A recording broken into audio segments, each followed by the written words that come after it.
Welcome, everyone, to what I think is our third annual State of the Plan webinar. My name is Martin McGinnis, and I am the Executive Director of CSS. Presenting with me today will be Tammy Dove. Tammy's the Director of Member Experience at CSS, and Brent Godson. Brent's the Director of Investments and Financial Management at the plan. At last count, we had approximately 1,000 members signed up for our webinar today, which is just excellent. We're committed to being as transparent as possible with the information that we share with the membership. And so we really appreciate you making time to engage with us today. Before we begin, let me acknowledge that CSS's offices are located on Treaty 6 territory and the homeland of the Métis. We pay our respect to the ancestors of this place and reaffirm our relationship with one another. So thank you for the opportunity to express this acknowledgement and CSS's commitment to Canada's truth and reconciliation aspirations. Okay, so let me provide an overview of what we intend to cover today. For the first part of the presentation, we're going to have Tammy provide information from a member experience perspective or lens. We know that managing your investments and your retirement income in a defined contribution pension plan like ours is a joint effort. It's a joint effort between our members and the team at CSS.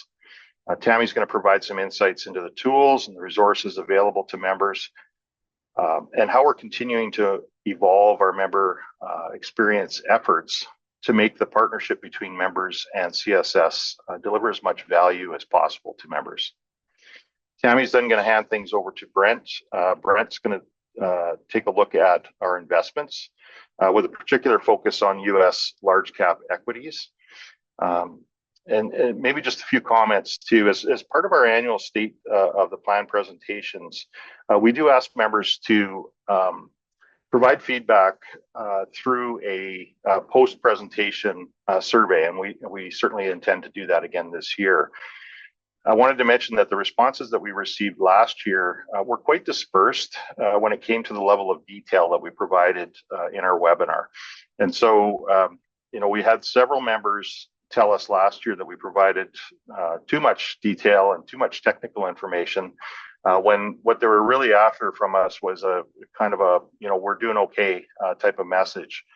But we also had several members tell us that they were expecting even more technical information and detail than we provided. And so this really speaks to the breadth of members and member needs that are being served by the plan. And so we've done our best to take your feedback to heart this year and try to find an appropriate balance in the presentation that we put together for you this year. I guess what I'm asking is please do take a moment or two when you receive the presentation survey to let us know whether we hit the mark or not this year. We really do want to hear from you so that we can tailor our communications and the information we provide as best we can to your needs. Okay, and so once Brent finishes his part of the presentation, we should have some time for Q&A, so please feel free to add your questions throughout the presentation using the Q&A button on your screen. And then we'll answer what we can in the time that we have allotted today, but we may not get to all questions. We will, however, answer all questions received in written format, and we'll distribute that along with the survey, the post-presentation survey, to all registrants of the webinar today. So that's my opening comments. I think what I'll do now is I'll turn things over to Tammy to take things away from a member experience perspective. So Tammy, it's all yours. Thanks, Martin. And as Martin said, thank you to all of our membership who are joining us today. For the next 10 minutes, I hope to share some information, some insights to help you along your financial journey and to help you prepare for the information that Brent's going to share with you. It's also an invitation for you to reach out to CSS so that we can connect with you on a very personal level to answer your questions that you might specifically have. Here at CSS, we've been working hard to make sure that our membership are empowered, that they're confident when it comes to their finances.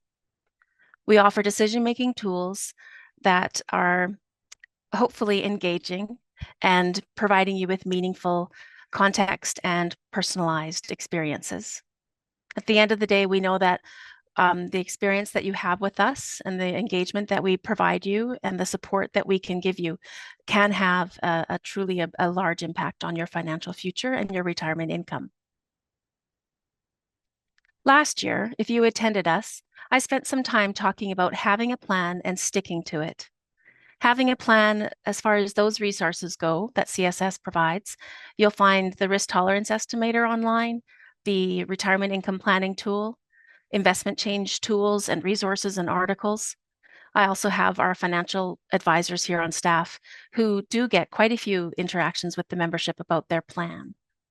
We also spent some time talking about sticking to your plan. And today, for the next few minutes, I'm going to give you additional tools to help you stick to your plan.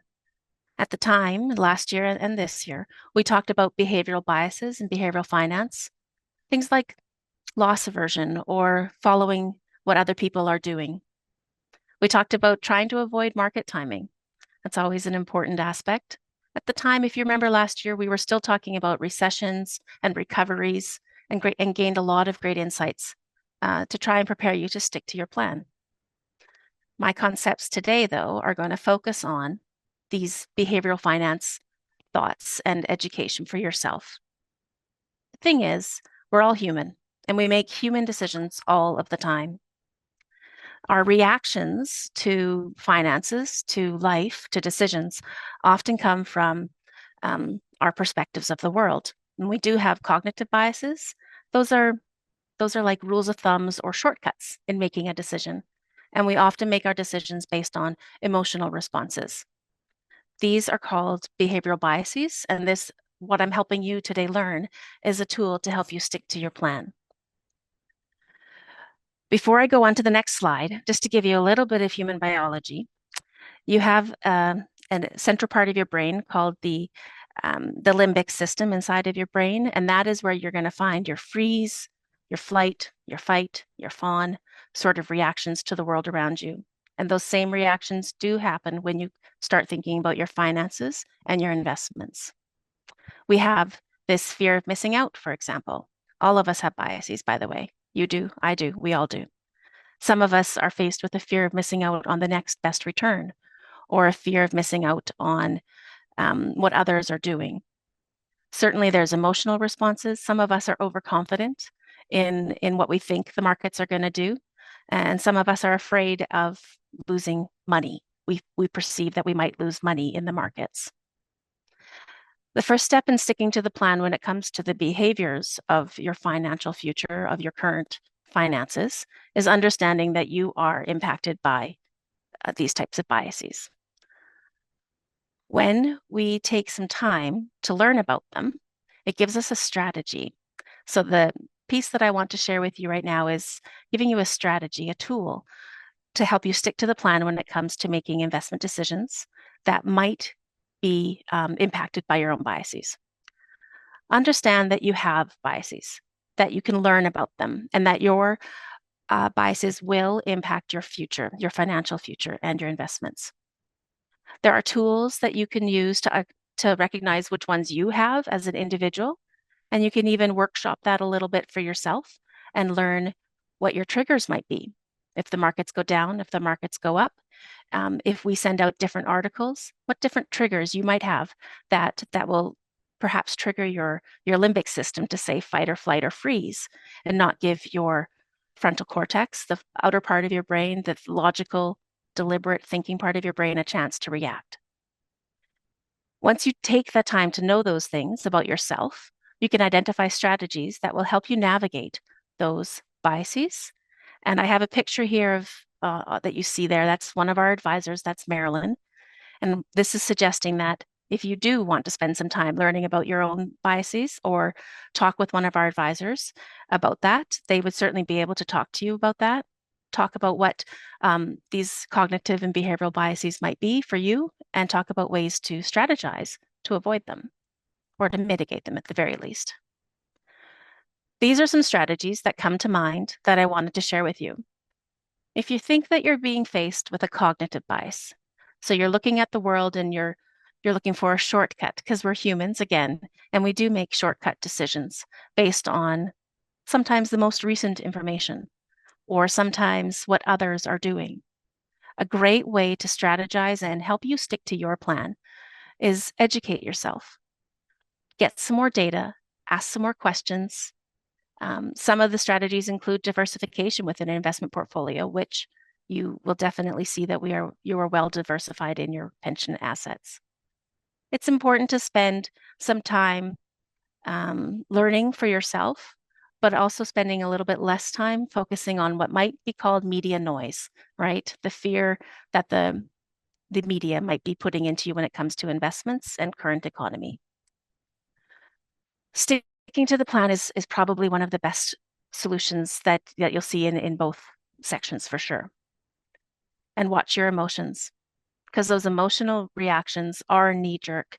They can impact your financial future and your investments today. A strategy that I only touched on last year, just in one or two sentences that I wanted to bring back here today, was having a plan. Now that you know that there are these biases, that there are these triggers that you might leverage to make a financial decision or an investment decision, if you wrote out what you might do if such a trigger happened for you, having a plan for those emotions will help you understand and take some time just to make a decision before you go and make your financial changes. Two other little ones on the emotional side that are important is remember your why. Why are you investing? Why is financial planning or financial wellness important? And cause yourself to ask, what would your future self say? Before you make an investment decision or as you're making your financial plan, what would your future self say if you made that decision, that spending decision, investment decision, life decision today? What would your future self say? These are just a handful of strategies that can help you navigate your financial future and your investments today. These are the 4 advisors that I have on staff that are here to help you and support you. They are all financial planning professionals and have a wealth of information when it comes to behavioral coaching, to financial coaching, to investment decisions here in the plan. And they help individuals work through their different questions that they might have or fears that they might have when it comes to the investments. They get questions every day from different members about their retirement income plans, about even how to optimize CPP, for example, or OAS. These individuals are here to help you.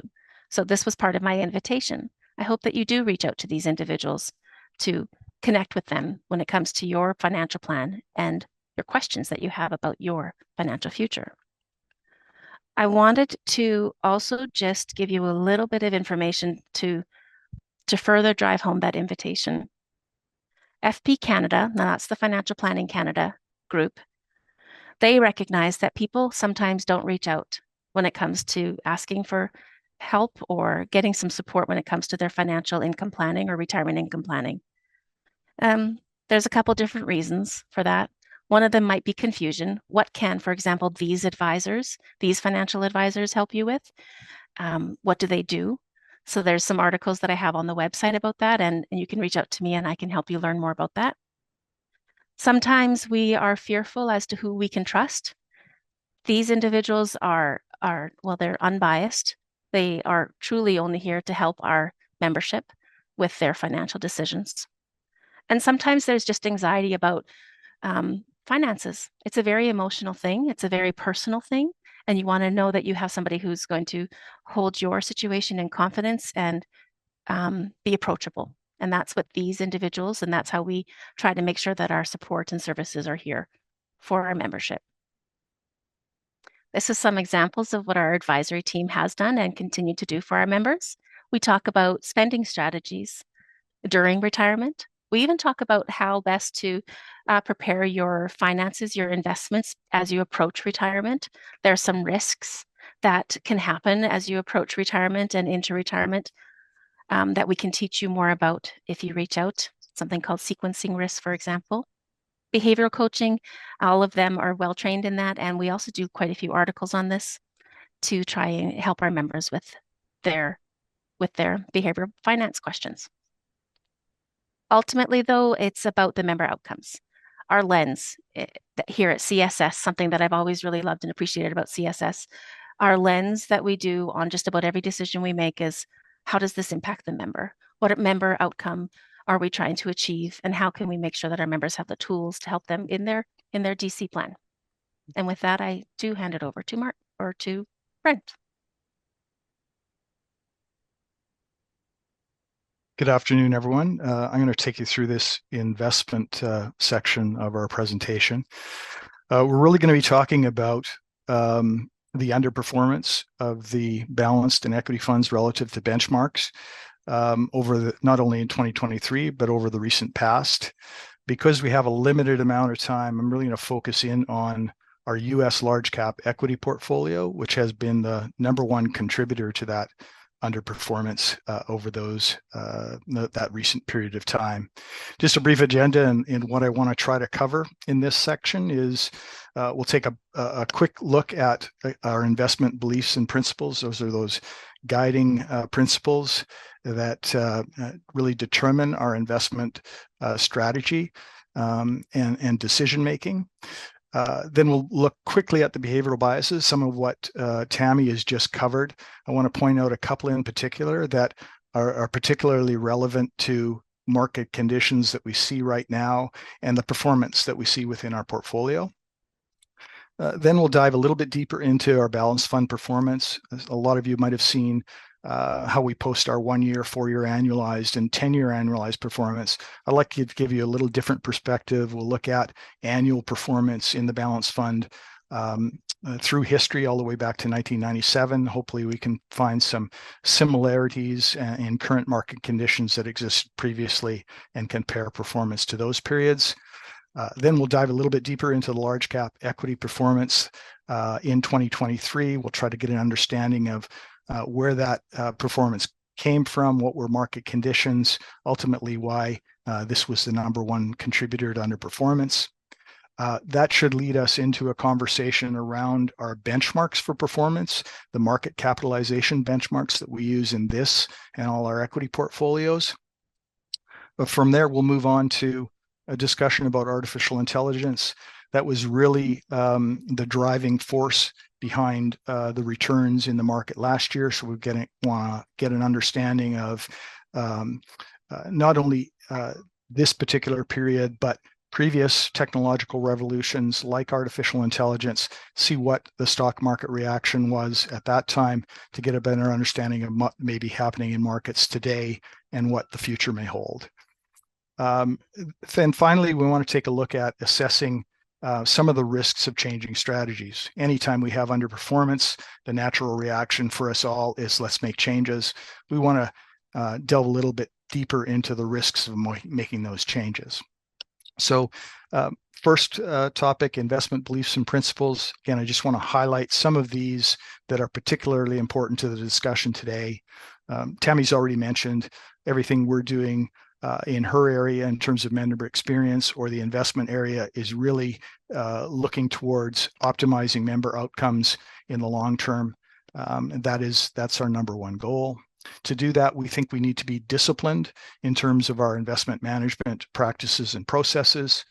We need to maintain a long-term investment horizon as opposed to being overly concerned with 1 year's return or a medium-term return.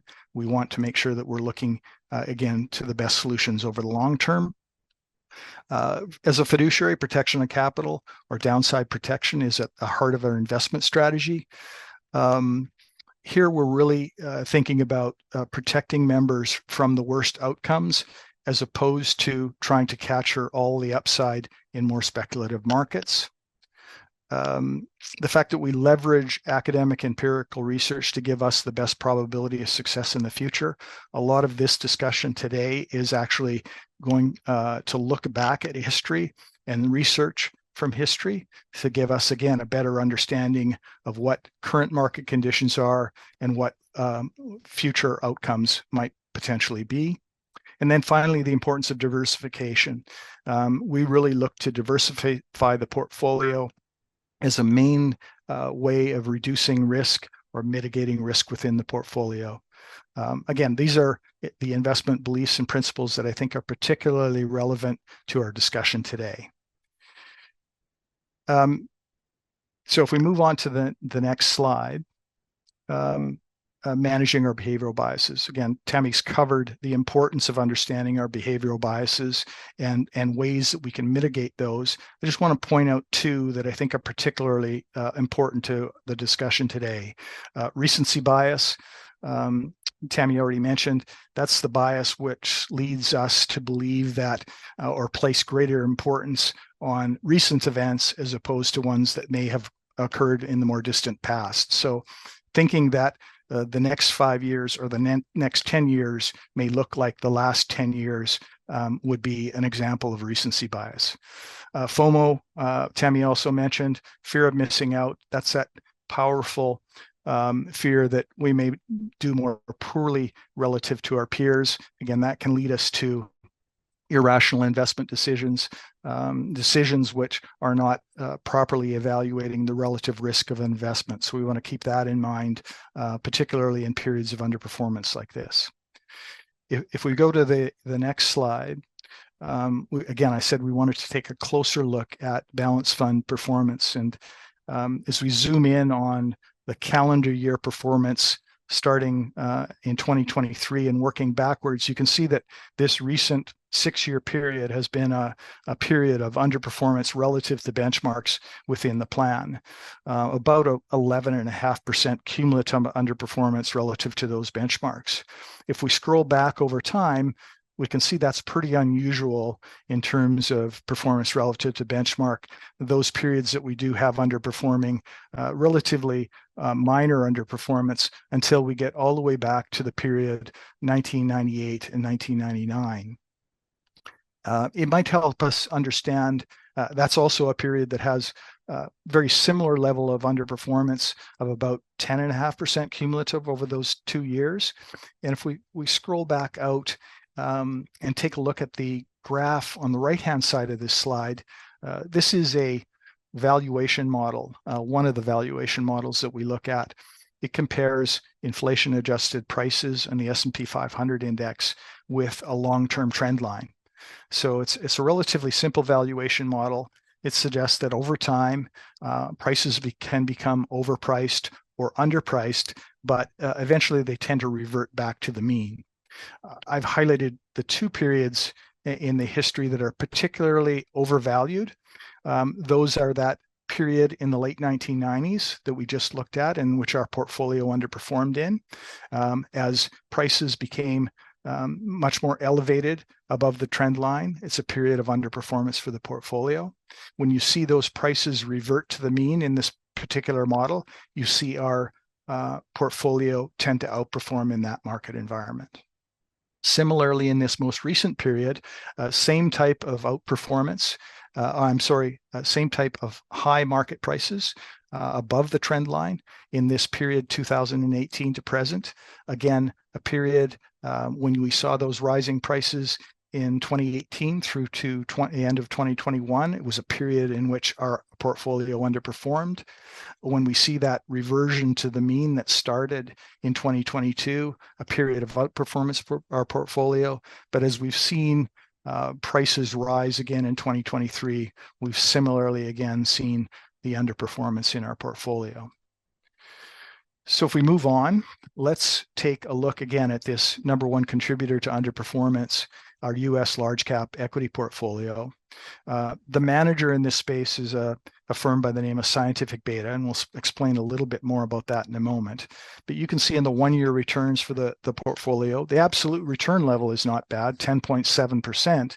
But when we compare that to the S&P 500 total return of almost 23% on the year, that's where we start to experience that fear of missing out, fear that we missed out on 12% return forever.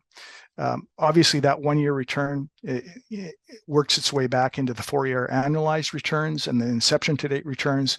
But generally, this portfolio has underperformed in the market environments where we've seen those rising prices and outperformed in the year like 2022, where we saw prices normalize or start to revert to the mean.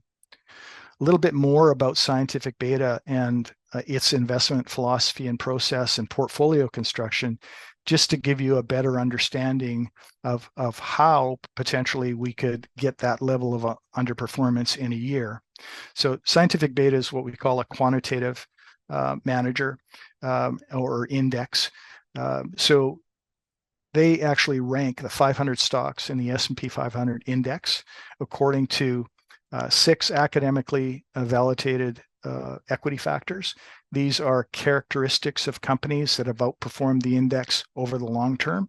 Characteristics like valuation, size, momentum, low volatility or risk, high profitability, and low investment or low debt to equity ratios. So again, it ranks all the companies in the index based on those factors. It takes off the bottom ranking companies to leave a 330 stock portfolio that's weighted across those, again, characteristics that outperform the broad market over the long term. That by itself, I don't think explains the underperformance we saw in 2023, but this slide does.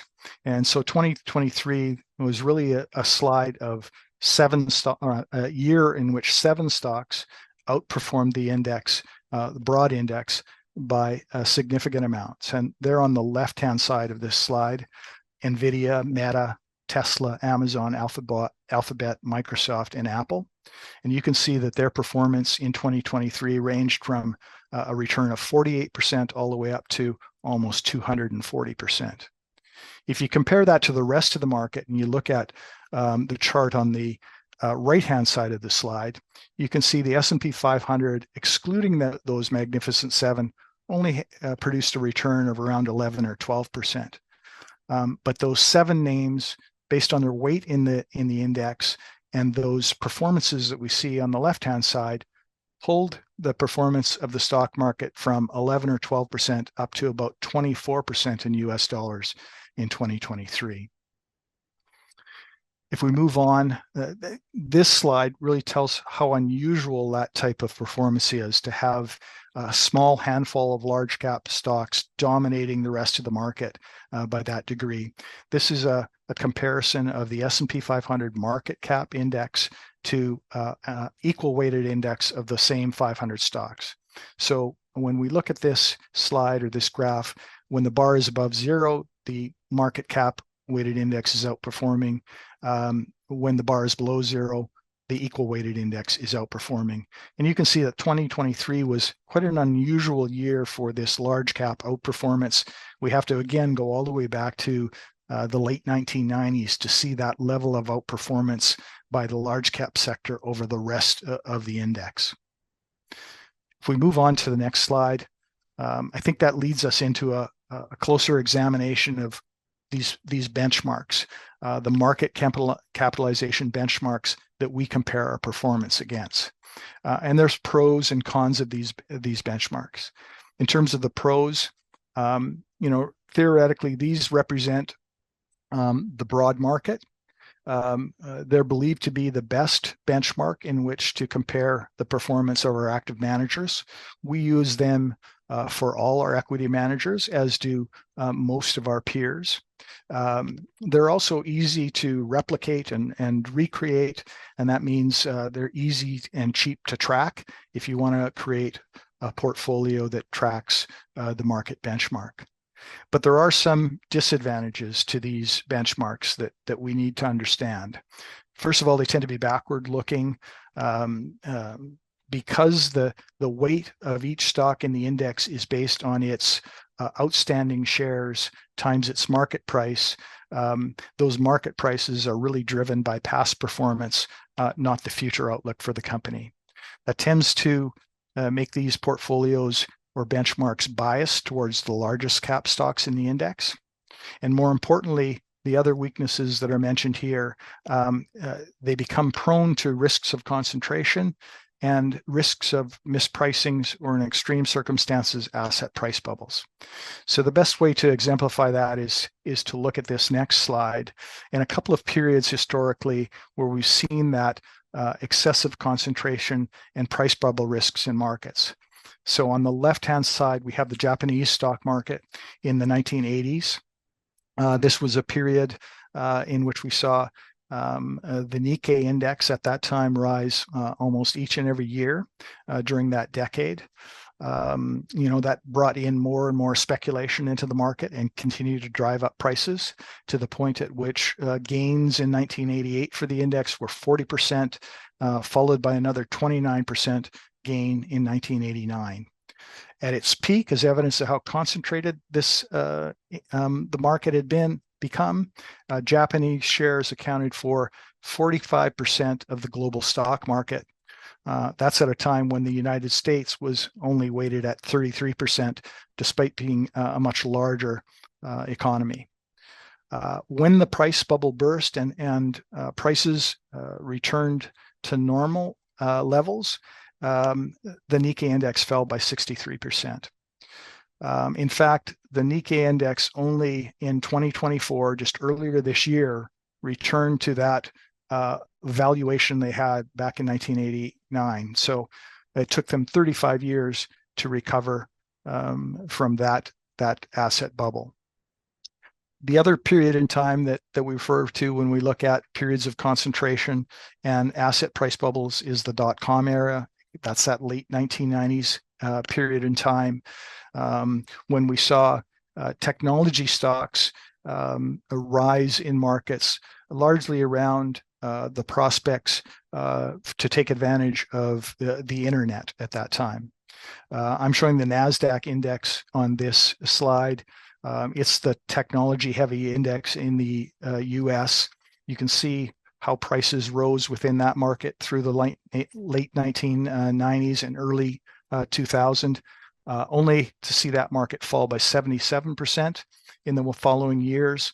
The technology weighting in this index and in the S&P 500 became increasingly concentrated through that time, with the S&P 500 falling over 45% when that asset bubble burst. So let's take a look at the current concentration levels in that market cap benchmark, the S&P 500, and also potentially whether there's any price bubble risk that may exist within that market. So this first slide is the concentration. We can see from the pie chart, those 7 names, the Magnificent Seven, have really a disproportionate share of the benchmark. Almost 28% at the end of the year. I think that level's higher right now, closer to or above 30% of the index, whereas the remaining 493 companies in the index are only about 70 or 72% in this particular chart. So evidence of, I think, concentration risk within that index.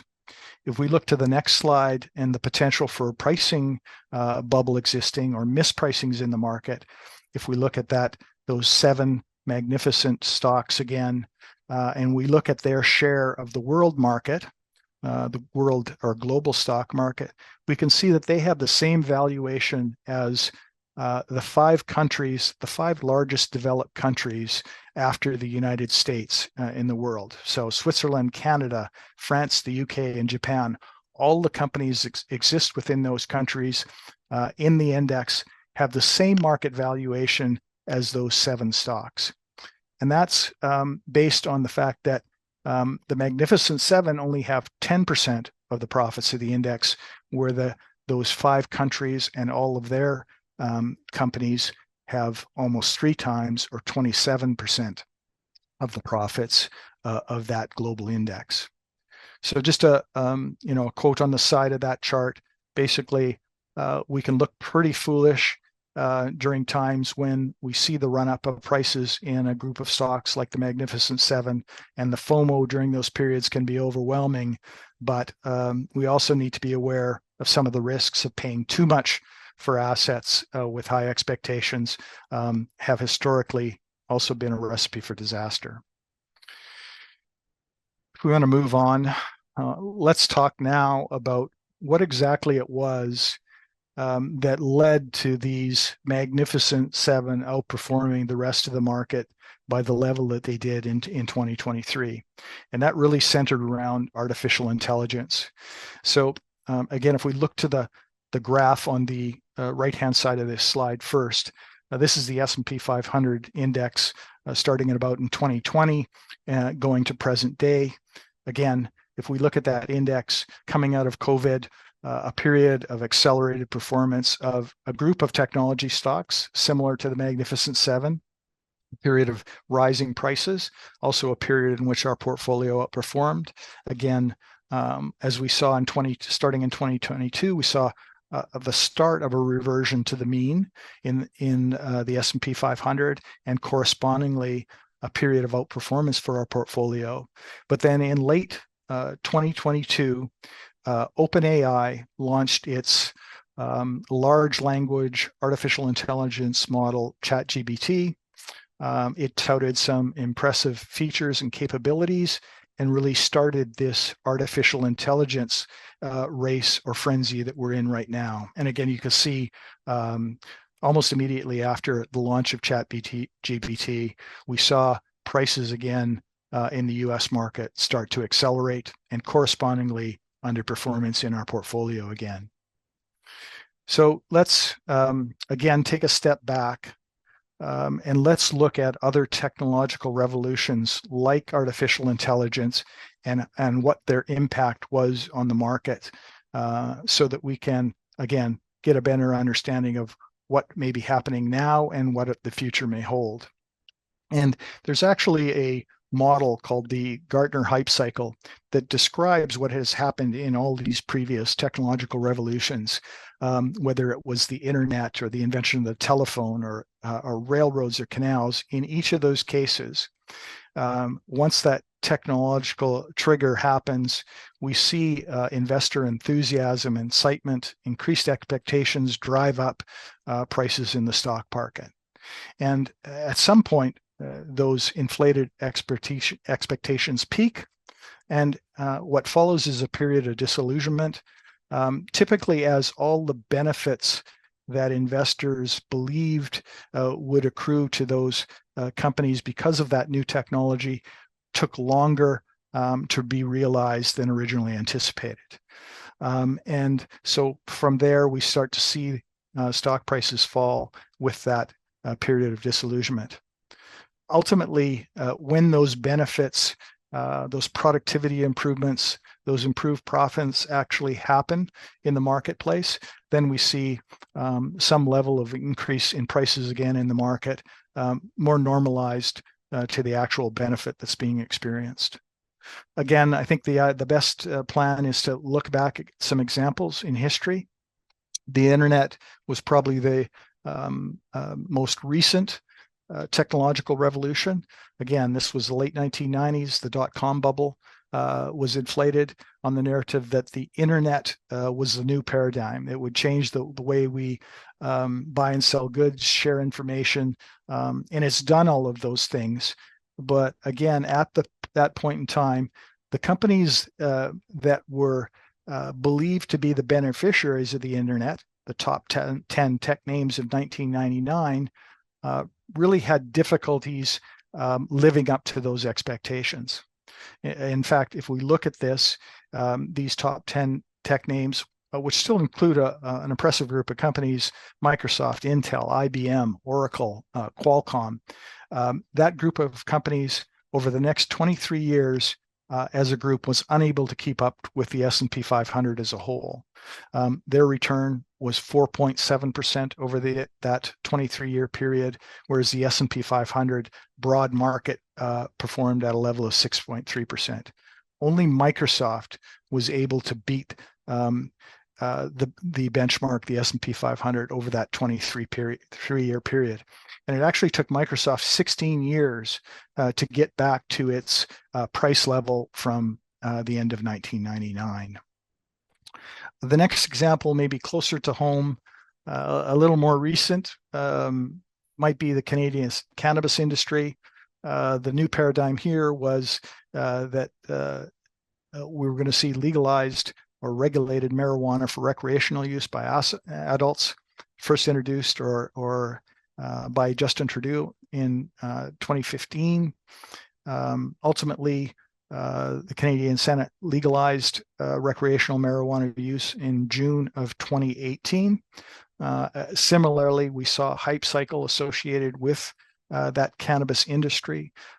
We saw investors and speculators flock into and drive up the prices of the cannabis sector. This slide shows the S&P TSX Cannabis Index. It was an index created to satisfy investor demand for investments in the cannabis industry. You can see by the time that it opened in January of 2020, the index was already at a 200 level. Subsequently, over the next year, it would peak at in February of 2021, only to fall by 85% over the next 18 months, as again, those perceived profitability that would accrue to those cannabis companies has really failed to be realized to this day. The third example is maybe one that we're currently in the midst of, and that's around electric vehicles. So the new technology, electric vehicles, the company that was a pioneer in electric vehicles, Tesla, was really the beneficiary of investor enthusiasm around the prospect of an industry that could save the world from climate change and carbonization. So when Tesla first joined the index, it was December of 2020. Even before joining the index, it had a 400% return that year before. At the time it joined, it would have had a market capitalization around $480 billion. That was the same market capitalization as all of Ford, Hyundai, Kia, SAC Motors, Honda, General Motors, Volkswagen, and Toyota combined. The market valuation of Tesla would continue to go up over the next year to a point of $1 trillion. Or $1.2 trillion. It subsequently fell by about 70% in 2022 as we saw that reversion in prices, only to be a benefactor of some of this investor speculation around artificial intelligence again. So if we look at this slide on the left-hand side, this is from one of our investment managers from earlier this year. Tesla had a market cap of around $640 billion. That was based on $97 billion in revenue each year. And per car that it delivered, that market capitalization equated to $356,000 per car it delivered. Compare that to Toyota, who's the world's largest car manufacturer. You can see they have a much smaller market capitalization of around $395 billion. But that's based on 3 times the revenue of Tesla at $310 billion. For each car that it delivers, that market cap equates to $41,000 per car versus the $356,000 for Tesla. BMW, similar story, and you can see the other top 12 manufacturers where they land. Again, the question from our manager, is that a rational valuation level for Tesla? One excuse that Tesla and others might give you for that valuation is they want to be considered a technology company as opposed to a car manufacturer. The graph on the right-hand side might address that particular issue. So this is from Bloomberg.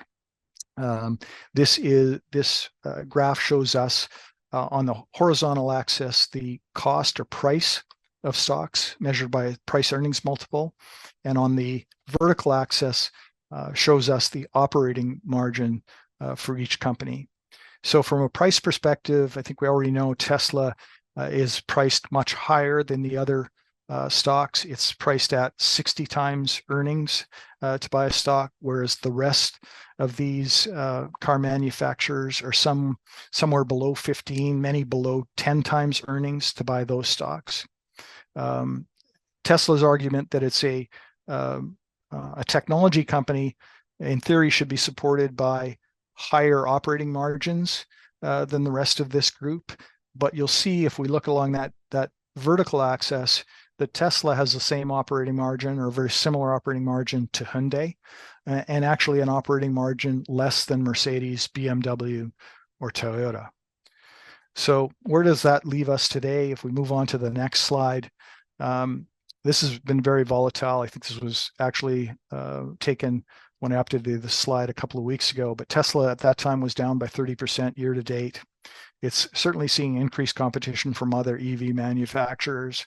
In fact, BYD, the Chinese EV manufacturer, exceeded Tesla in terms of the number of deliveries in 2023. Tesla itself has had to introduce a number of price cuts to move inventory. That's reduced margin and affected its earnings. In general, there's overall concern for the level of demand for EVs. Some believe that the early adopters for EVs is now complete, and the remaining consumers are a little more skeptical on some of the concerns, like the lack of a charging infrastructure or the concerns over resale values. Ultimately, those concerns, the declines in performance for Tesla, have many believing that this is no longer, they're no longer part of the Magnificent Seven anymore. So let's keep all of that information in mind as we start to take a look at some of the potential risks associated with making changes to the portfolio.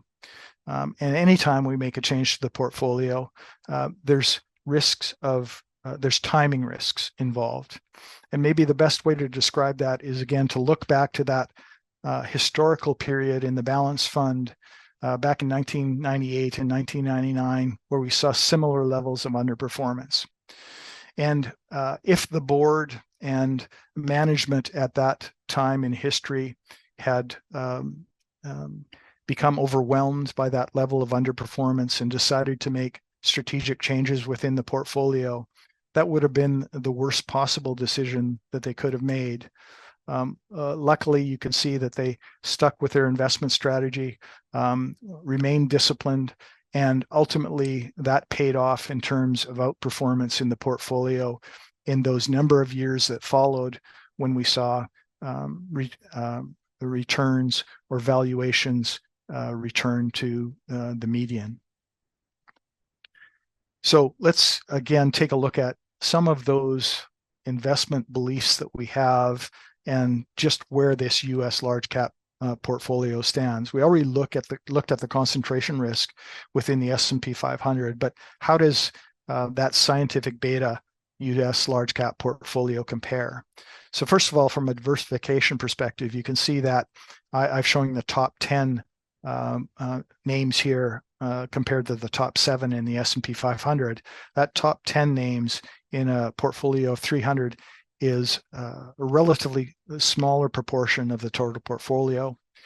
You can also see that the names included in that list are much more diversified. We have not only a couple of the Magnificent Seven, but we have some pharmaceutical companies, we have a retailer, we have a communication company, we have an energy company. So from a sector perspective, much more diversified. You'll also see that the maximum weight in that portfolio is about 2% compared to, an Apple at about 7% in the S&P 500. And that concentration in the S&P 500 is a concern if we go on to the next slide, because of the similarities across those 7 names. This is a quote from another investment manager that we follow on a regular basis. All these names in the Magnificent Seven are all reliant on the general availability of semiconductors. Most of them have considerable investments in artificial intelligence. 4 of them have ties to Foxconn, the Chinese manufacturer. And their average revenue exposure to China, Taiwan is close to 20%. Any geopolitical event that hurts the U.S. companies' access to China, Taiwan, or the semiconductor industry, which is centralized in Taiwan, would therefore be very uncomfortable for this group of companies. Concentration also presents some other risk to the portfolio. This slide is from JP Morgan. It looks at the concentration level in the S&P 500 over the last 50 to 60 years. And you can see that this market is the most concentrated over the last 50 years. We have to go all the way back to the Nifty 50 era that we'll talk more about in a moment, in early 1970s, to find a more concentrated market. So more concentrated than the tech bubble. But probably more importantly, if you look at this history, as the caption on the right hand suggests, is these periods of extreme concentration often signaled a subsequent market decline. So all those circled areas, you'll see a subsequent decline. You'll also see that those occur during recessionary periods. That Nifty 50 period that we reference as a period that has similar levels of concentration risk was back in the early 1970s. It has a number of similarities to this current market environment.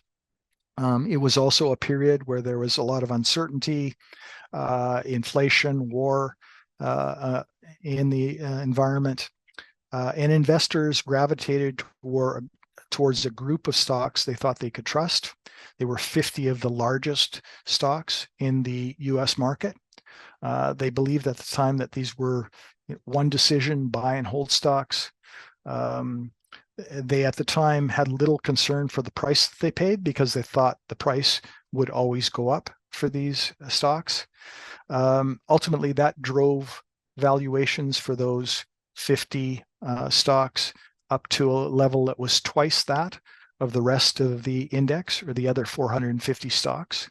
That premium persisted in markets for some time, both in up markets and down markets, until it didn't. And then we saw those 50 stocks revert to the mean over time. I've given you an example of some of the names from that era that were included in that Nifty 50 group and their performance in the graph below. Names like Coca-Cola, Xerox, Walt Disney, McDonald's, and American Express all experienced declines of between 60 and over 80%. When those prices reverted to the mean. One other valuation metric, I showed you that mean reversion model earlier.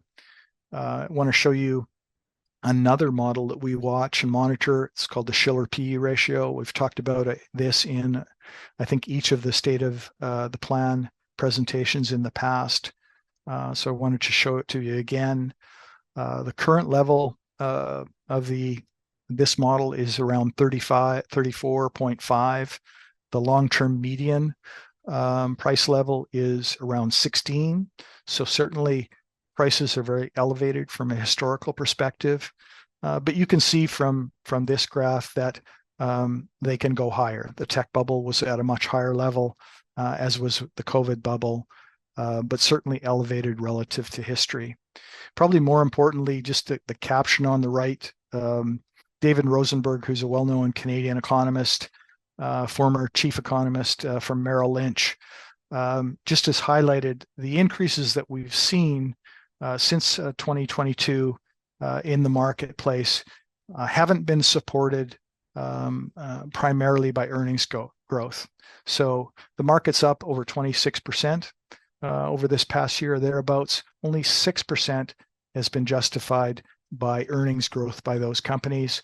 The rest, again, is speculative, hoping that the Magnificent Seven and others will be able to grow themselves into the return as the benefits of AI are realized. We've talked a lot about what's happened historically. Let's take one slide to look at the future, or a couple of slides to take a look at what might happen in the future. This is the return expectations for equity markets over the next 10 years from BlackRock. I could have shown you something very similar from a number of other managers. But ultimately, if you take a look at the expectations for BlackRock and US equities, the next 10 years do not look a lot like the last 10 years. So US equities have obviously dominated performance in markets over the last 10 years, largely because this group of technology companies that we've been talking about But the future expectation isn't for U.S. equities to outperform. If you look at this chart, the U.S. equities have a return expectation somewhere around 5% median return, according to BlackRock, whereas European equities and emerging market equities have a return expectation some 4 to 5% higher, in the 9 to 10% range. That's not because BlackRock believes that the U.S. economy is going to tank in the next decade. It's simply a recognition of where the starting point in prices are. And I think the caption at the bottom of this slide explains that. An overvalued market is a great indicator that returns over the next decade won't be so great. However, over the next year, there's nothing to prevent expensive stocks from getting more expensive. That's from Morgan Stanley. One other thing, to maybe give us an indication of what the future might hold. I think most of us perceive, again, based probably on recency bias, that the Magnificent Seven, or these large cap tech companies that have done so well in the past 10 years, will continue to be dominant in the next 10 years. But if we look back in history, that just hasn't been the case. The leaders in each of the decades of the past have failed to keep up with the market in the future. You can see that by the market cap of these companies when they were in the top 10, and then 10 years later, where those market capitalization levels are. They have all fallen behind the rest of the market, and that's why their capitalization levels have fallen. So one last slide. This maybe goes to the long-term horizon that we want to have for the portfolio. So here we've taken this scientific beta portfolio. Because it is a quantitative portfolio, we can model it backwards in time against the US market and the S&P 500 and determine how it would perform over the very long term. So we've gone all the way back to 1990. We've modeled the scientific beta portfolio and compared it to the S&P 500 and also compared it to the equal weighted index that we talked about before. You can see that despite this period of underperformance that we've experienced over the last 4 or 5 years, despite that, over the long term, the scientific beta portfolio would have outperformed the benchmark index. And similarly, the equal weighted index would have outperformed the S&P 500 market cap index.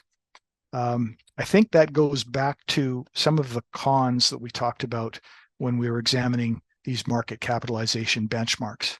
The fact that they're biased towards large cap stocks, the fact that they're prone to concentration risks and prone to market price bubbles really hurts their performance over the long term and allows a simply weighted portfolio like the equal weighted index or something like the scientific beta index that's weighted to those long-term factors to outperform. So can we draw some conclusions from that? Maybe suggest that I think we do know and what we don't know. So I think we know that this index, this market is extremely concentrated from a historical perspective. We know that those concentration risks are particularly elevated by a number of similarities and shared exposures across those largest names. We know from history that technological revolutions like AI can lead to stock market mispricings and asset bubbles. We do know that market valuations are high relative to history, but maybe not at peak levels.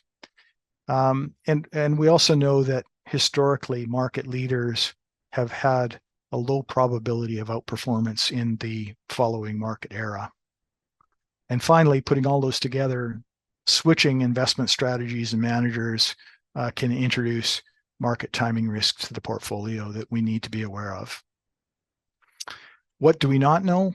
We don't know what the future holds, and we don't know that if this time will actually be different than all those historical periods that we've examined in this presentation. Just a little bit about what we've been doing.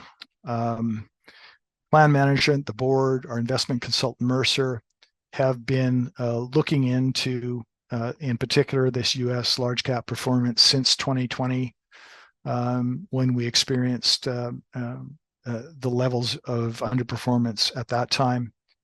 The decision at that time was to tactically reduce the tracking error of the portfolio by adding some level of U.S. large cap equities, passive U.S. large cap equities. Tactically means that we want to determine the appropriate timing of that transition, and management and the board at each of its quarterly meetings ever since 2020 has been reviewing U.S. equity market characteristics, market valuations, style and return expectations as a means to try to determine when to start that transition. And at its most recent meeting, the board did accept management's recommendation to begin that transition. To mitigate the market timing risks that we talked about a moment ago, our intention is only to transition 50% of the portfolio, and that's to occur over a 2.5-year period. Having said that, we're going to continue to monitor market conditions, portfolio performance to assess the need to alter the speed of that transition, either up or down. So with that, I think that takes us to the end of my presentation. I'm going to turn it back to Martin for the Q&A. Thanks, Brent, and thanks, Tammy, for the earlier presentation on the member experience side. We do have some time for questions, and we do have some questions. So I think what I'll do is just sort of quarterback those and direct them to folks. It looks like we're weighted more heavily on questions on the investment side. So Brent, we'll keep you working here. So first one to ask you is, so we've recently seen some 10-year returns of some of Canada's largest pension plans and pension investment companies and their comparisons to benchmark. So basically how they're performing. They seem to be outperforming CSS's balance fund on the 10-year returns and on our performance against benchmark. Can you provide some insight into this? Yeah, so it's really difficult to make comparisons to those largest DB plans and a DC plan or defined contribution plan like CSS. DC plans like us tend to need to price their funds daily. That introduces a couple of risks to the portfolio that DB plans don't have. It's additional pricing risk and liquidity risk. So we need to be able to allow our members to move from fund to fund on a daily basis. We need to potentially let members withdraw from the plan if they're inactive or in retirement. Again, those two things introduce pricing and liquidity risks that a DB plan doesn't have. That means that they're allowed to invest in more long-term assets, more illiquid assets than we can, and in particular, private market assets and private equity assets that we simply can't invest in. And over the last 10 to 15 years, it's really been those private equity and private market assets that have outperformed public markets that we have a higher percentage of in our portfolio. That would be one of the reasons, one of the primary reasons for that underperformance, but there'd be others as well. Yep, that's great. Thanks, Brent. Tammy, I think this one relates to some of the tools that we're working on improving and changing. So the question here is around the ability to make adjustments to income forecast modeling by adding income and pension splitting, marginal tax rates, net income figures to our planning tools. And so the request here is, what's the status of that project or those projects, and when might we expect to see those improvements rolled out to the membership?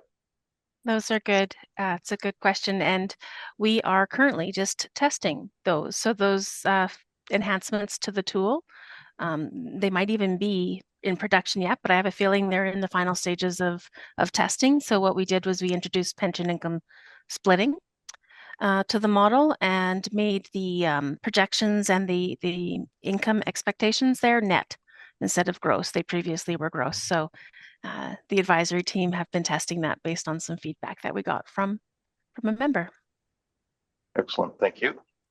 It's great. Brent, we didn't spend an awful lot of time talking about MER or management expenses, and so this question kind of brings that into the conversation. So the question is, CSS has added some new investment mandates to the Balance Fund over the past few years. So the member understands that this increases the diversification of the Balance Fund, but can you comment on whether the new mandates are expected to improve returns, or are they expected to provide downside protection, or what's any comments that you can provide on from that perspective? I think that the simple answer is both. Okay. So we're really looking at improving risk-adjusted returns within the portfolio. Periodically we do a portfolio study, which takes a look at the most recent return expectations, volatility expectations, and correlation expectations for all of the asset classes. And we really look to model improvements to the existing balance fund based on those new expectations and adding new asset classes. So recently, we made a number of changes, adding some level of private market investments into the portfolio. Those expectations are long-term horizon expectations, though. They're 10 to 20-year expectations. And although we may see immediate returns in terms of improved risk or improved returns, we really expect to realize those improvements over the long term. Well, thank you. Tammy, let me ask you this one. We've got a member that's just indicating that they're over 60 years old. It looks like they are going to continue to work, and wondering if they can continue to contribute to the pension plan. And then also some questions around, can you take out non-locked funds? And it seems like the concern is about taxes that'll be paid. So a few things in there, but maybe I turn that to you to talk about what sorts of supports we have in place for folks like this. So yeah. Certainly. So I was also just messaging that same question person so that she had my email address, because her question was a bit more personal. Yeah. But at the higher level, when you're still working and still contributing to the plan, you won't have access to any of your funds until you officially retire or terminate from work. So you won't be able to take out your non-locked in money just yet because you're contributing and still working. And I understand that you're worried about taxes, and there is an appropriate way to draw tax during your drawdown time is important, right? So an advisor would be able to talk with you about how to draw down your assets in retirement so that we can help you with your tax questions. So I'll send you my email address so that we can connect outside of this. Excellent. Thanks, Tammy. We just had a quick question about whether or not a link will be distributed to members or webinar attendees post-presentation, and the answer is yes. This is being recorded, and we want to make that available to folks. So that's there. Brent, I have an easy one for you here. How will the U.S. election affect the funds? I don't know. No, I think generally, again, if we look back to history and the research on previous U.S. elections, probably it's a continued bullish market environment that exists up until elections and shortly thereafter. That's typical of investment cycles or presidential cycles like this, that we see kind of a bullish market environment leading into the presidential election. Great, thanks. I've got a couple here that I'm going to combine. They have to do with the weight of the U.S. assets that we have in the portfolio, or the mandates that are in there. So one is, and I think you addressed this a little bit, maybe you can spend a bit more time talking about this, is there any plan to change the allocation of the equity fund, so not the balance fund? The comment here is the members feeling that maybe the fund is underweight in U.S. assets, and that's contributing to underperformance. So that's kind of one piece of that one. And sorry, I've lost I've Why lost don't the I other piece. why don't I Yeah, try to answer yeah, that to that question one. while you look Yeah, for the other one? you betcha. Yeah, So I think so. I think the question's correct. We are underweight the benchmark right now. If you look at the global equity market, U.S. equities are over 70% of that index right now. But that goes again to what we spent a lot of time talking about is the concentration risk within that global equity market right now. The U.S. equity market used to be 50%, and it's grown to 70% again on this the back of technology stocks over the last decade. Most of our managers that we talked to, the BlackRock example that I showed you there, expects a very different future going forward. And again, we have to be aware of the risks of changes. We could, in fact, if we did increase our U.S. equity allocation as a percentage of that portfolio, doing it exactly the wrong time again, when over the next 10 years, we're going to see underperformance from that market the way BlackRock expects or JP Morgan expects to play out. Yeah, that's great. Thanks, Brent. There is a request here to if you could just talk about the recent board decision again. So just to kind of recap what's happening on that front. So the decision was made to start to transition a portion of this scientific beta portfolio that we have, which is our single U.S. large cap investment, and start to transition a piece of that every 6 months over the next 2.5 years to ultimately get to a 50-50% weight in scientific beta and a passive U.S. equity portfolio. Thank you. Question about information that we've provided in the annual report. So the members noting that there's 12 asset managers. Of the 12 asset managers, 7 beat their benchmarks, while 5 did not. And are we expecting improvement from the 5 that were below benchmark is the question. I think the answer is we expect all of our active managers to outperform their benchmarks over the long term. But we do recognize in getting to that long-term outperformance, there can be periods of short-term and even medium-term underperformance. Again, research tells us that even the best active managers have extended period of underperformance. So we're, again, not so much concerned about making direct comparison to the benchmark, but instead getting a better understanding of each individual investment manager. What is their investment philosophy and process?